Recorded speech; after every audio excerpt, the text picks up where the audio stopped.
जय श्री कृष्णा। निर्जला एकादशी के बारे में तो सभी जानते हैं।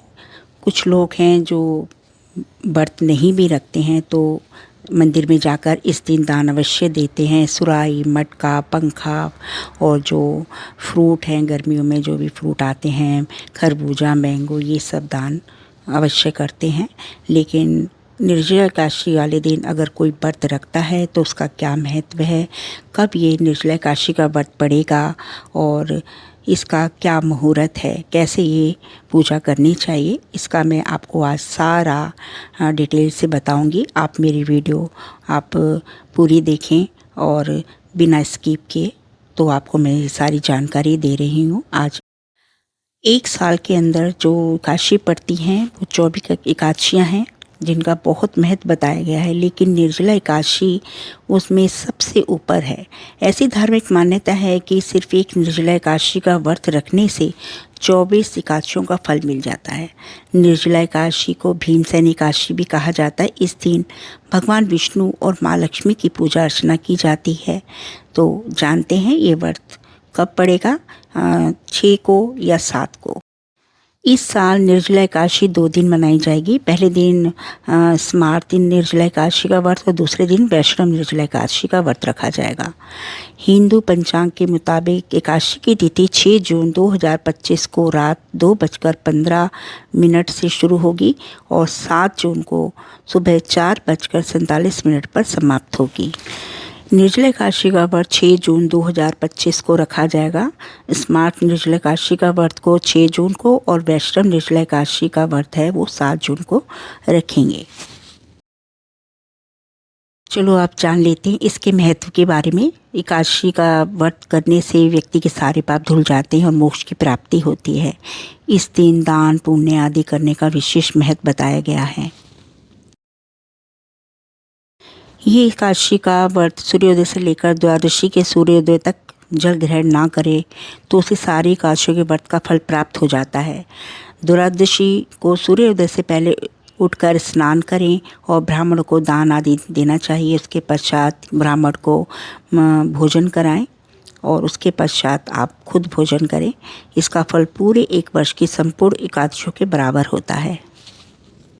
निर्जला एकादशी का जो भी व्रत करते हैं, कहा जाता है कि मृत्यु के समय यमदूत आकर नहीं घेरते और उनको भगवान के पार्षद आकर पुष्पक विमान में बिठाकर स्वर्ग को ले जाते हैं। अतः संसार में सबसे श्रेष्ठ निर्जला एकादशी का व्रत है, इसलिए इसे पूरी श्रद्धा के साथ करना चाहिए।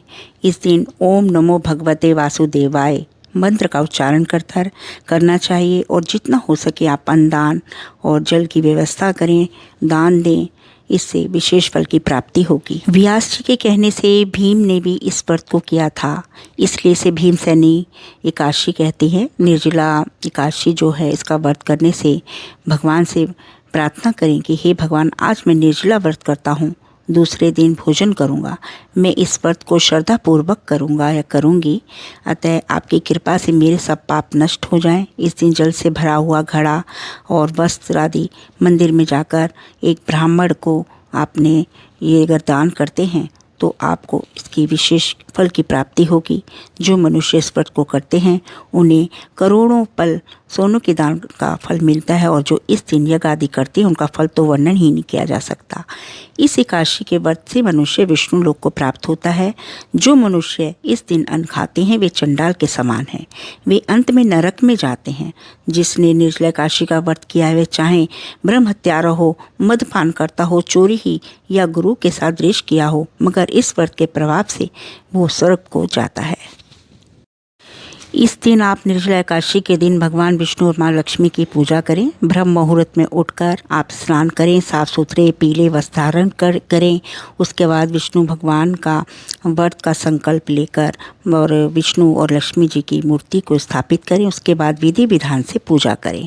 भगवान विष्णु को पीले फल और माँ लक्ष्मी को खीर का भोग लगाएं। भगवान विष्णु को पंजीरी का भोग जरूर लगाएं, यह उन्हें अति प्रिय है।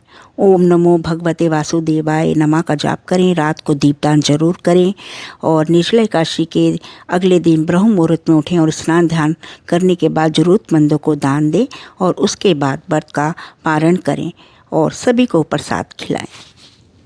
इस दिन आप तामसिक भोजन ना करें, ज़मीन पर सोएं और तुलसी को स्पर्श ना करें। निर्जला एकादशी के दिन आप अन्न और जल ग्रहण ना करें। इस तरह आप पूरे श्रद्धा के साथ, विधि विधान के साथ इस व्रत को करते हैं तो आपको भगवान विष्णु और लक्ष्मी जी का आपको विशेष आशीर्वाद मिलेगा और आपको मोक्ष की प्राप्ति होगी।